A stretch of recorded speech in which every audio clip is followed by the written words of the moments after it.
The Honorable Chief Minister of Karnataka, Shri Siddaramaiah.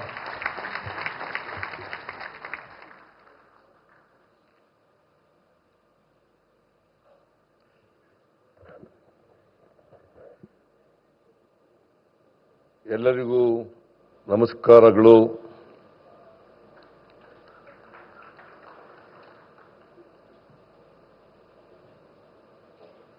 ರಾಷ್ಟ್ರದ ಪ್ರಧಾನಮಂತ್ರಿಗಳಾದಂಥ ಸನ್ಮಾನ್ಯ ಶ್ರೀ ನರೇಂದ್ರ ಮೋದಿಯವರ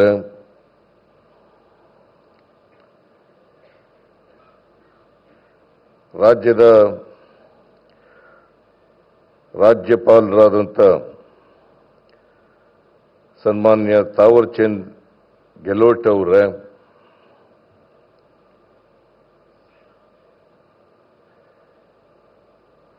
ವಸತಿ ಮತ್ತು ನಗರ ವ್ಯವಹಾರಗಳ ಹಾಗೂ ವಿದ್ಯುತ್ ಸಚಿವರಾದಂಥ ಶ್ರೀ ಮನೋಹರ್ ಲಾಲ್ ಖಟ್ಟರ್ ಅವರ, ರೈಲ್ವೆ ಸಚಿವರಾದಂಥ ಹಾಗೂ ಮಾಹಿತಿ ಮತ್ತು ಪ್ರಸಾರ ವಿದ್ಯುನ್ಮಾನ ಸಚಿವರಾದಂಥ ಶ್ರೀ ಅಶ್ವಿನಿ ವೈಷ್ಣವ್ ಅವರ,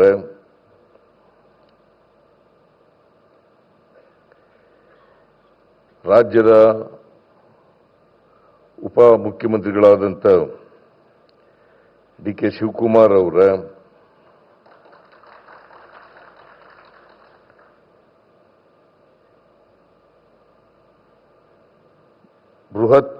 ಬೃಹತ್ ಕೈಗಾರಿಕೆ ಮತ್ತು ಉಕ್ಕು ಸಚಿವರಾದಂಥ ಮಾನ್ಯ ಎಚ್.ಡಿ. ಕುಮಾರಸ್ವಾಮಿ ಅವರ,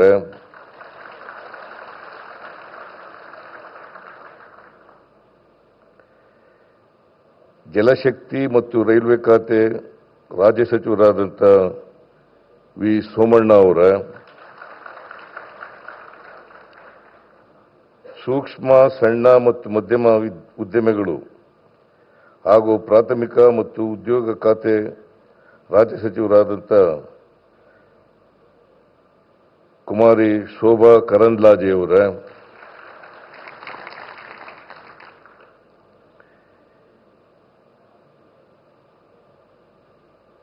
ಸಚಿವರಾದಂಥ ಬೈರತಿ ಸುರೇಶ್ ಅವರ, ವಿರೋಧ ಪಕ್ಷದ ನಾಯಕರಾದಂಥ ಆರ್. ಅಶೋಕ್ ಅವರ,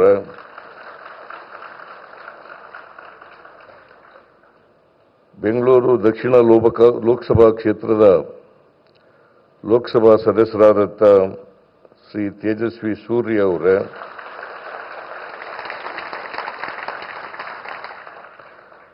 ಬೆಂಗಳೂರು ಗ್ರಾಮಾಂತರ ಲೋಕಸಭಾ ಕ್ಷೇತ್ರದ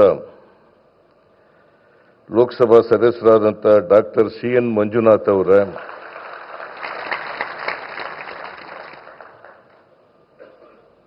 ಭಾರತೀಯ ಜನತಾ ಪಕ್ಷದ ರಾಜ್ಯ ಅಧ್ಯಕ್ಷರಾದಂಥ ಶಾಸಕರು ಆದಂಥ ಶ್ರೀ ವಿಜಯೇಂದ್ರ ಅವರ,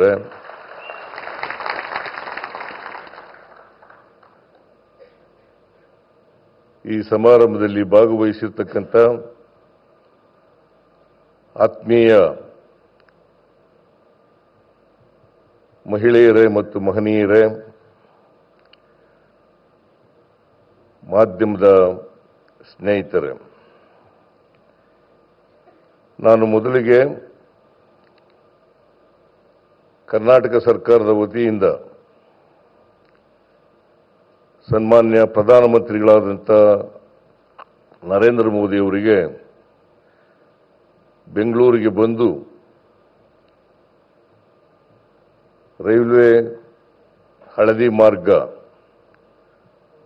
ಮತ್ತು ಮೆಟ್ರೋ ರೈಲ್ 3ನೇ ಹಂತದ ಉದ್ಘಾಟನೆ ಶಂಕುಸ್ಥಾಪನೆ ಇದನ್ನು ನೆರವೇರಿಸಲಿಕ್ಕೆ ಬಂದಿರತಕ್ಕಂಥ ಸನ್ಮಾನ್ಯ ನರೇಂದ್ರ ಮೋದಿ ಅವರಿಗೆ ಸ್ವಾಗತವನ್ನು 7 ಕೋಟಿ ಕನ್ನಡಿಗರ ಪರವಾಗಿ ಬಯಸುತ್ತೇನೆ.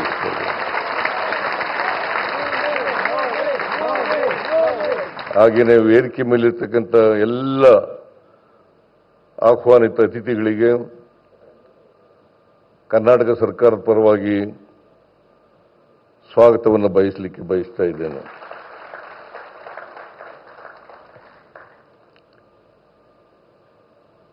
ರಾಷ್ಟ್ರದ ಪ್ರಧಾನಿಗಳಾದಂಥ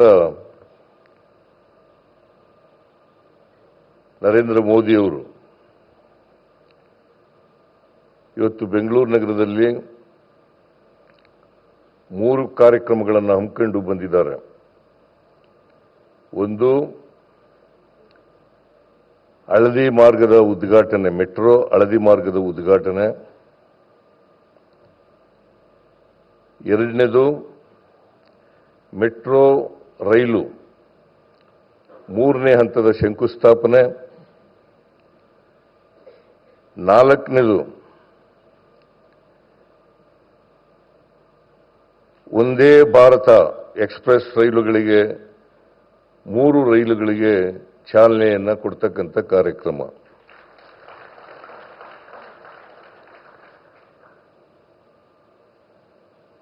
ಈ 3 ಕಾರ್ಯಕ್ರಮಗಳಿಗೆ ಇವತ್ತು ಬೆಂಗಳೂರು ಬಂದು ಆ ಕಾರ್ಯಕ್ರಮದಲ್ಲಿ ಭಾಗವಹಿಸಿ ಅವುಗಳನ್ನು ಉದ್ಘಾಟನೆ, ಚಾಲನೆ ಮತ್ತು ಶಂಕುಸ್ಥಾಪನೆಯನ್ನು ನೆರವೇರಿಸಿದ್ದಾರೆ. ನಿಮಗೆಲ್ಲ ಗೊತ್ತಿದೆ, ಬೆಂಗಳೂರು ಮೆಟ್ರೋ ಪ್ರಾರಂಭ ಆದದ್ದು 2005.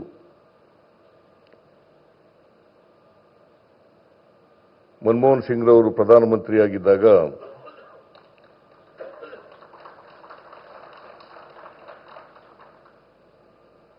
ಬೆಂಗಳೂರು ಮೆಟ್ರೋವನ್ನು ಪ್ರಾರಂಭ ಮಾಡಿದರು. ಇದು ಕೇಂದ್ರ ಸರ್ಕಾರ ಮತ್ತು ರಾಜ್ಯ ಸರ್ಕಾರಗಳ ಸಹಯೋಗದೊಡನೆ ನಡೀತಾ ಇರತಕ್ಕಂಥ ಯೋಜನೆ.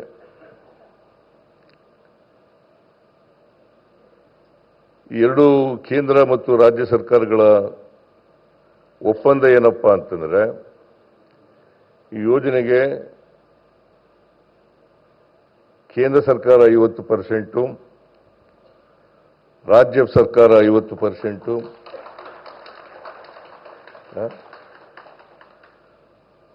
50% ಇದನ್ನ ಮಾಡಬೇಕು ಅಂತೇಳಿ, ಖರ್ಚು ಮಾಡಬೇಕು ಅಂತೇಳಿ ಒಪ್ಪಂದ ಆಗಿರ್ತಕ್ಕಂಥದ್ದು.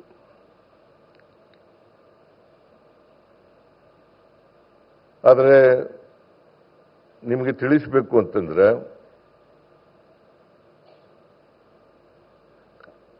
ರಾಜ್ಯ ಸರ್ಕಾರನೇ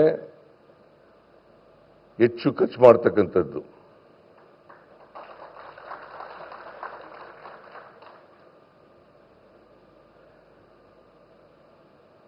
ಕೇಂದ್ರ ಸರ್ಕಾರ ತಾಂತ್ರಿಕ ನೆರವು ಮತ್ತು ಹಣಕಾಸಿನ ನೆರವನ್ನು ಸಹಾಯ ಮಾಡುತ್ತದೆ. ಹಾಗಾಗಿ ಇದು ಕೇಂದ್ರ ಮತ್ತು ರಾಜ್ಯ ಸರ್ಕಾರಗಳ ಜಂಟಿ ಕಾರ್ಯಕ್ರಮ ಅಂತಕ್ಕಂಥದ್ದು ಬಹಳ ಮುಖ್ಯ ಅಂತಕ್ಕಂಥ ಮಾತುಗಳನ್ನು ಹೇಳಲಿಕ್ಕೆ ಬಯಸ್ತಾ ಇದ್ದೇನೆ.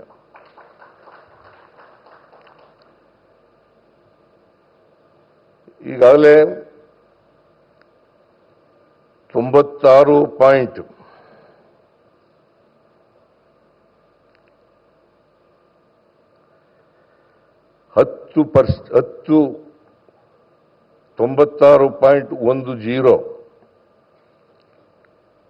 ಇಷ್ಟು ಉದ್ದದ ರೈಲ್ವೆ, ಮೆಟ್ರೋ ರೈಲ್ವೆ ಕೆಲಸ ಮುಗಿದಿದೆ.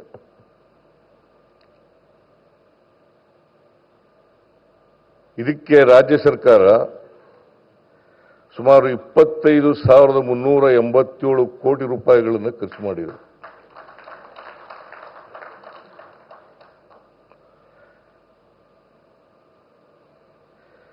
ಕೇಂದ್ರ ಸರ್ಕಾರ ಖರ್ಚು ಮಾಡಿರ್ತಕ್ಕಂಥದ್ದು 7,468.86 ಕೋಟಿ ರೂಪಾಯಿಗಳನ್ನು ಮಾತ್ರ. ಆದರೆ ಕೇಂದ್ರ ಸರ್ಕಾರ ಸಾಲ ಕೊಡ್ತದೆ, ಈಕ್ವಿಟಿ ಇಟ್ಟಿದ್ದಾರೆ. ನಾವು ಸಾಲ ಬಡ್ಡಿ ಸಮೇತವಾಗಿ ವಾಪಸ್ ಕೊಡಬೇಕು. ಇಲ್ಲಿವರೆಗೆ 3,987 ಕೋಟಿ ರೂಪಾಯಿಗಳನ್ನು ಮರುಪಾವತಿ ಮಾಡಿದ್ದೇವೆ.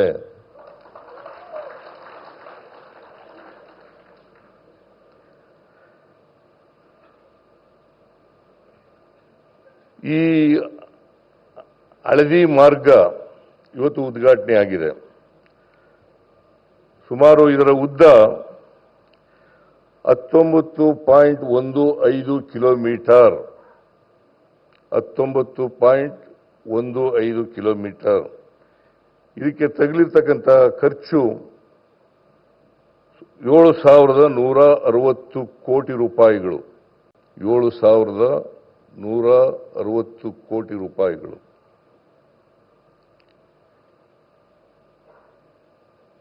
ಇದರಿಂದ ಸುಮಾರು 3.5 ಲಕ್ಷ ಪ್ರಯಾಣಿಕರು ಪ್ರತಿ ದಿನ ಟ್ರಾವೆಲ್ ಮಾಡಲಿಕ್ಕೆ ಸಾಧ್ಯ.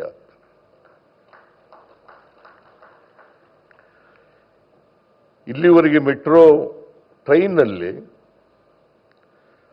ಸುಮಾರು 9 ಲಕ್ಷ ಪ್ರಯಾಣಿಕರು ಪ್ರತಿದಿನ ಪ್ರಯಾಣ ಮಾಡ್ತಾ ಇದ್ದಾರೆ. 9 ಲಕ್ಷ. ಈ ಹಳದಿ ಲೇನು ಇವತ್ತು ಏನು ಉದ್ಘಾಟನೆ ಆಗಿದೆ, ಇದು ಸೇರ್ಕೊಂಡ್ರೆ 12.5 ಲಕ್ಷ ಪ್ರಯಾಣಿಕರು ಮೆಟ್ರೋನಲ್ಲಿ ಹೋಗ್ಲಿಕ್ಕೆ, ಪ್ರಯಾಣ ಮಾಡಲಿಕ್ಕೆ ಸಾಧ್ಯ ಆಗ್ತದೆ. ಇದರ ಉದ್ದೇಶ ಏನಪ್ಪಾ ಅಂತಂದ್ರೆ, ಬೆಂಗಳೂರು ನಗರ ಬಹಳ ವೇಗವಾಗಿ ಬೆಳೀತಾ ಇರತಕ್ಕಂಥ ನಗರಗಳಲ್ಲಿ ಒಂದು. ಈ ನಗರದಲ್ಲಿ ಟ್ರಾಫಿಕ್ ಬಹಳ ಜಾಸ್ತಿ ಇದೆ. ಈ ಟ್ರಾಫಿಕ್ ಅನ್ನು ಕಡಿಮೆ ಮಾಡಲಿಕ್ಕೋಸ್ಕರವಾಗಿ ಹೆಚ್ಚು ಜನರು ಮೆಟ್ರೋ ರೈಲ್ನಲ್ಲಿ ಪ್ರಯಾಣ ಮಾಡಲಿ ಅಂತೇಳಿ ಈ ಮೆಟ್ರೋವನ್ನು ನಾವು ಯೋಜನೆಯನ್ನು ಜಾರಿಗೆ ತರ್ತಾ ಇರ್ತಕ್ಕಂಥ ಕೆಲಸವನ್ನು ಮಾಡ್ತಾ ಇದ್ದೀವಿ. ಇದನ್ನು ಹಳದಿ ಮಾರ್ಗ ಉದ್ಘಾಟನೆ ಆಗಿದೆಯಲ್ಲ, ಇದರಿಂದ ನಮಗೆ ಟ್ರಾಫಿಕ್ ಸ್ವಲ್ಪ ಕಡಿಮೆ ಆಗ್ತದೆ. 2030ನೇ ಇಸ್ವಿಗೆ 220 ಕಿಲೋಮೀಟರ್ ಉದ್ದದ ಮೆಟ್ರೋವನ್ನು ಮಾಡಬೇಕು ಅಂತಕ್ಕಂಥದ್ದು ನಮ್ಮ ಕೇಂದ್ರ ಸರ್ಕಾರದ ಉದ್ದೇಶ. ಅದು ಆದರೆ 30 ಲಕ್ಷ ಪ್ರಯಾಣಿಕರು ಪ್ರತಿದಿನ ಮೆಟ್ರೋ ರೈಲಿನಲ್ಲಿ ಪ್ರಯಾಣ ಮಾಡಲಿಕ್ಕೆ ಸಾಧ್ಯ ಆಗ್ತದೆ. ಈಗಾಗಲೇ ನಾವು 1, 2, 2A, 2B ಇವುಗಳನ್ನು ಮುಗಿಸ್ತಾ ಬಂದಿದ್ದೀವಿ.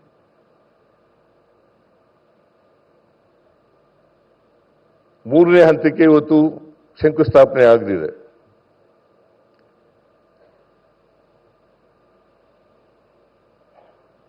A ಯೋಜನೆಗೆ ಕೂಡ DPR ರೆಡಿಯಾಗಿದೆ. ಕೇಂದ್ರ ಸರ್ಕಾರಕ್ಕೆ ಕಳಿಸಿಕೊಟ್ಟಿದ್ದೀವಿ ನಾವು. ಅದಕ್ಕೆ ಅನುಮೋದನೆಯನ್ನು ಕೊಟ್ಟರೆ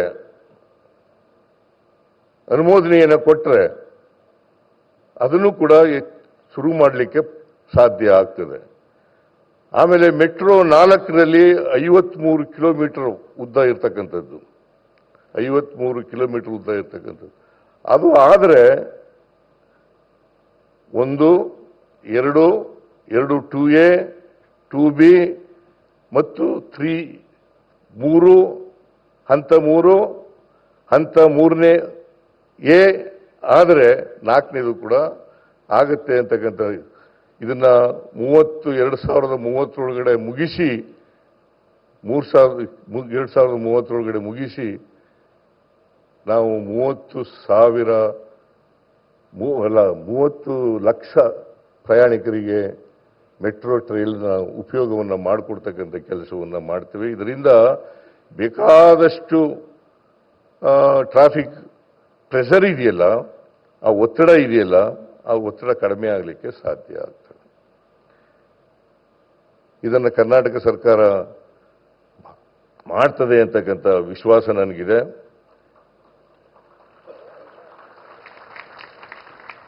ಆಮೇಲೆ ಇವತ್ತು ಇದೇ ಸಂದರ್ಭದಲ್ಲಿ ಬೆಂಗಳೂರಿಂದ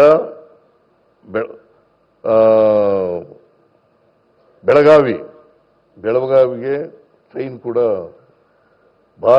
ಒಂದೇ ಭಾರತ್ ಎಕ್ಸ್ಪ್ರೆಸ್ ರೈಲು ಆಗಿದೆ. ಅದನ್ನು ಕೂಡ ಇವತ್ತು ಚಾಲನೆ ಮಾಡ್ತಕ್ಕಂಥ ಕೆಲಸವನ್ನು ಮಾಡಿದೆ. ಇನ್ನೂ ಒಂದು ಅಮೃತಸರದಿಂದ ಶ್ರೀ ಮಾತಾ ವೈಷ್ಣವ ದೇವಿ, ಆಮೇಲೆ ನಾಗ್ಪುರದಿಂದ ಪುಣೆವರೆಗೆ 3 ಒಂದೇ ಭಾರತ್ ಎಕ್ಸ್ಪ್ರೆಸ್ ರೈಲುಗಳಿಗೆ ಪ್ರಧಾನಮಂತ್ರಿಗಳು ಚಾಲನೆಯನ್ನು ನೀಡಿದ್ದಾರೆ. ಇದರಿಂದ ಹೆಚ್ಚು ಅನುಕೂಲ ಆಗ್ತದೆ ಅಂತಕ್ಕಂಥ ಮಾತುಗಳನ್ನು ಈ ಸಂದರ್ಭದಲ್ಲಿ ಹೇಳಲಿಕ್ಕೆ ಬಯಸ್ತಾ ಇದ್ದೇನೆ. ಆದರೆ ಒಂದು ನಮ್ಮ ರಾಜ್ಯನೂ ಕೂಡ ಹೇಗೆ ಮಹಾರಾಷ್ಟ್ರ ಮತ್ತು ಗುಜರಾತ್ ರಾಜ್ಯಗಳಿಗೆ ಹೆಚ್ಚು ಒತ್ತು ಕೊಡ್ತೀರಿ, ಹಾಗೆಯೇ ಕರ್ನಾಟಕಕ್ಕೂ ಒತ್ತು ಕೊಡಬೇಕು ಅಂತಕ್ಕಂಥ ಮನವಿಯನ್ನು ಪ್ರಧಾನಮಂತ್ರಿಗಳಲ್ಲಿ ಮಾಡಲಿಕ್ಕೆ ಬಯಸ್ತಾ ಇದ್ದೀನಿ. ಏನು ನಗ್ತಾ ಇದ್ದಿಲ್ಲ